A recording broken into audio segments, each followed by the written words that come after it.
Most people will never be the person they want to be. Hindi dahil tamad sila, hindi dahil kulang sila sa potensyal, at lalong hindi dahil wala silang pangarap. It's because most people think that discipline means working every single day. To the point na nalilimutan na nilang enjoyin yung process ng discipline. Rest is not the opposite of discipline. Rest is part of discipline. At kung gusto mong maging best version of yourself, kailangan mo malaman o maintindihan kung kailan ka dapat magpupursige at magpapahinga. Hi, I'm Tux, and this is my journey of becoming the best version of myself. So what is up guys? I'm Tux and this is day 5 of becoming the best version of myself. And ngayon guys ay samahan nyo ako. No, spend natin tong gabing to ng mag-isa. Pahinga tayo kasi dami nating nagawa or ginawa. It's like celebrating our small win.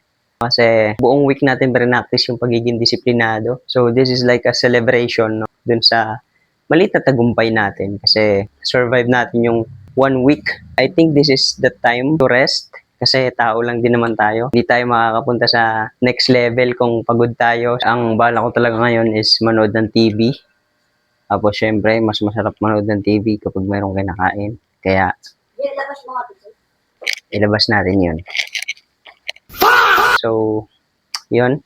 Ang way ko ng pagpapahinga is watching movie. Masarap manood ng movie kapag kumakain. Magluto tayo ng pancit canton. Listen, you are not a machine. Even the strongest athletes rest. Even the sharpest minds take breaks. Even your body was designed to recover. Huwag yun ang pansinin yan, pero pinakita ka pa rin, kaya mapapansin nyo. Some people work hard for a few days, then burnout comes. They push themselves so much that they end up quitting completely. Discipline is showing up consistently.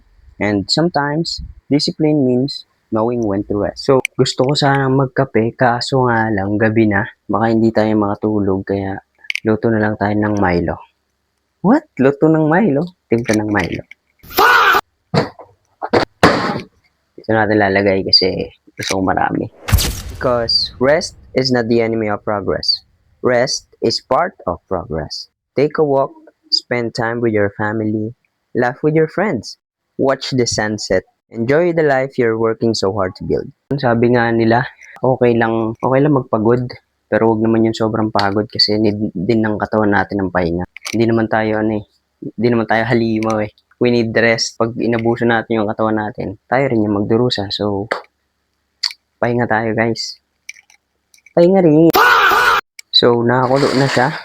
Walang masama sa pagpapahinga or sa pagsasaya. The problem is when fun becomes an escape from responsibility. But if you've handled your responsibilities, if you put in the work, then you've earned the right to rest. Remember this, you don't need to sprint every single day. You just need to keep moving forward. One step, one habit, one day at a time. Because at the end of the day, the goal isn't to see how much pain you can tolerate. The goal is to build a life you can sustain. A life where you can keep growing, keep learning, keep showing up year after year. Think about it. What's better? Working so hard for 1 month that you quit, or working steadily for 10 years? Most people are obsessed with intensity, but the people who succeed are obsessed with consistency.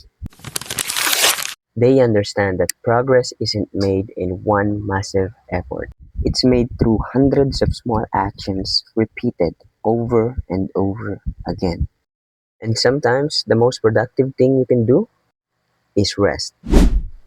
Hindi dahil mahina ka, hindi dahil tamad ka, but because you're preparing yourself to come back stronger. So kapag napapagod ka, rest. If you're exhausted, recover. Manghang siya. Just don't confuse resting with giving up, because there's a difference. So, Ant-Man and the Wasp. So, yun yung pinapanood natin ngayon. Resting means you're getting ready for the next step. Giving up means you've stopped taking steps altogether. And as long as you keep getting back up, as long as you keep moving forward, you're still in the game. Konti na lang. Wala pa yatang 5 minutes yung video. Ay, ito eh. So work hard, stay disciplined, but don't forget to live. Because success isn't just about building a better future. It's also about appreciating the present. Simutin natin to guys, sayang eh. May mga bagay talaga tayo na hindi kayang gawin na mag-isa lang. Lahat ng bagay na re-represent tayo. Parang yung tinidor na to. Kaya niya mag-scoop ng noodles. Pero yung mga maliliit na noodles, hindi niya makukuha. So, kailangan niya ng tulong ng spoon. Galing. So, parang tao lang. In order for us to work, ay kailangan magtulungan tayo para may ma-achieve tayong malupit na bagay.